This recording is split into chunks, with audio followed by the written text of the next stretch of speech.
नौजवानों के नायक, बेरोजगारों के हमदर्द, दलितों के मसीहा,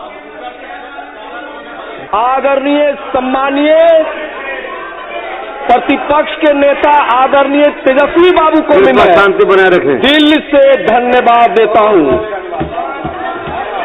हंसिए, आपको तो हंसना चाहिए आपके अपने सरकार पर, और माननीय मुख्यमंत्री और सामने बैठे दो उप मुख्यमंत्री और माननीय मंत्री पर हंसना चाहिए। ना से नरेंद्र और नी से नीतीश, ये दोनों फिनिश है, दोनों काम की सरकार नहीं है महोदय।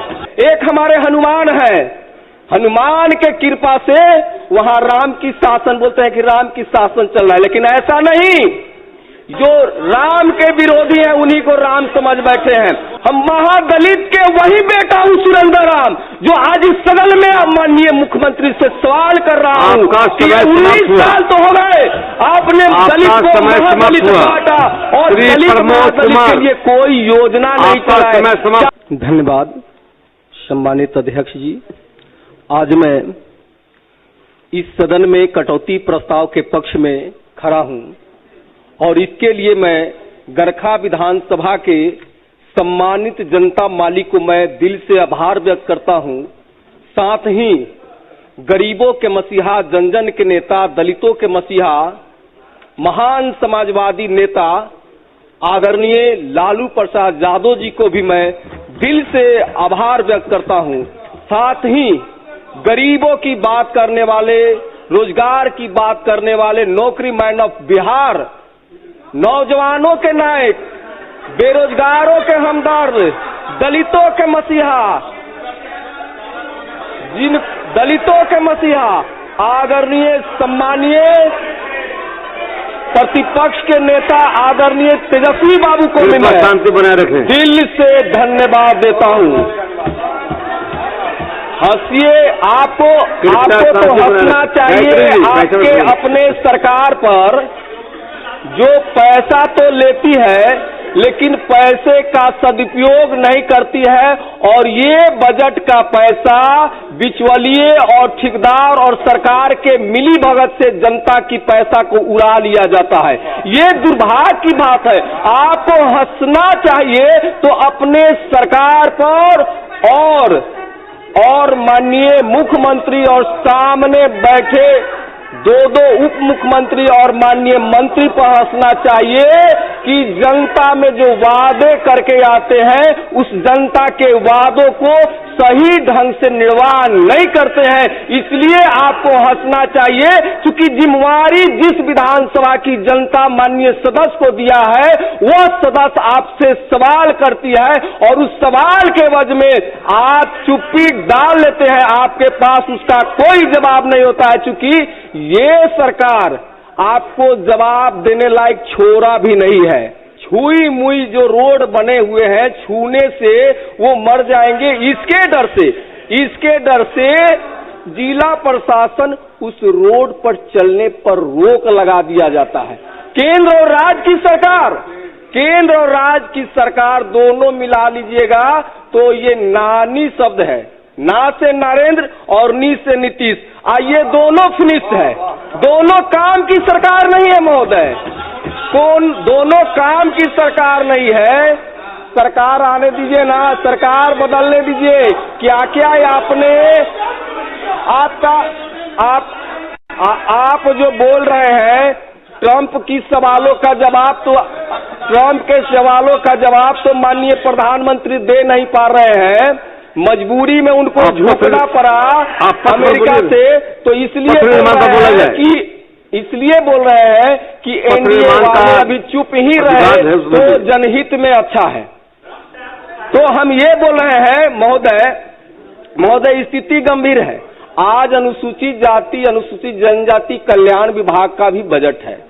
हमने उस दिन माननीय मुख्यमंत्री के सामने हमने खड़ा होकर के ये कहा कि माननीय मुख्यमंत्री जी, आप ये बताइए, आपकी सरकार 21 साल की सरकार है, 21 साल की सरकार में क्या अनुसूचित जाति के चमार टोला में, पसवान टोला में, धोबी टोला में, पासी टोला में, आपका ये सारे टोले जो हैं, मुसहर भाई के टोला में, हलखोर भाई के टोला में, डोम भाई के टोला में, नट भाई के टोला में, आदिवासी समाज के टोला में कितने सड़कें आप बनवाए हैं।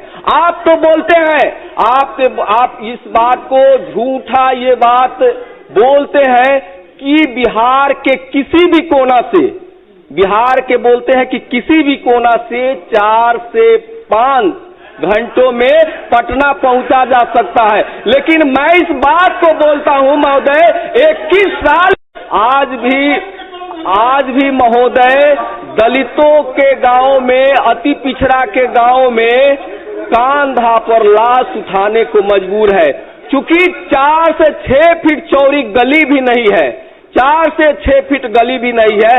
खटिया पर मरीज या लाश को उठाने के लिए भी 6 फीट चौड़ा कम से कम गली होना चाहिए। दुर्भाग्य की बात है महोदय, इस सरकार के लिए दुर्भाग्य की बात है।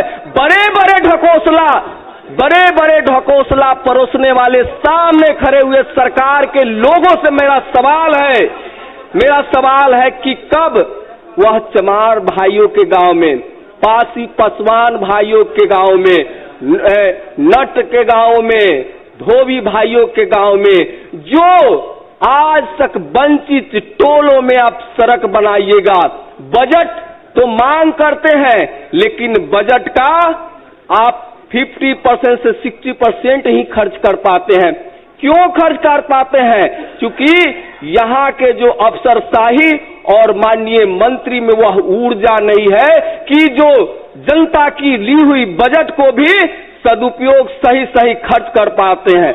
आप ये बताइए महोदय, आज ये अनुसूचित जाति जनजाति की ये स्थिति है। अरे महोदय, आप भी महागठबंधन के सरकार में थे। हमारे नेता आदरणीय तेजस्वी जी और महागठबंधन के सरकार में जातिगत गणना कराया गया। हमारे नेता आदरणीय तेजस्वी बाबू के प्रयास से जातिगत गणना कराया गया।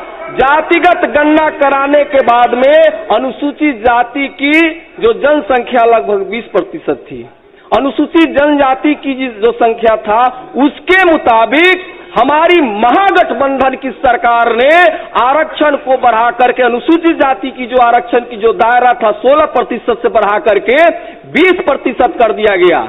यही एनडीए वाले बिहार के लोग हैं जो एक बार भी केंद्र सरकार पर आवाज नहीं उठाए कि जो बढ़ी हुई आरक्षण को 9वीं अनुसूची में यदि केंद्र सरकार शामिल कर लिया होता तो आज यहाँ जो बहाली 100 होते उसमें हमारे लोगों का आरक्षित सीट 20 होता।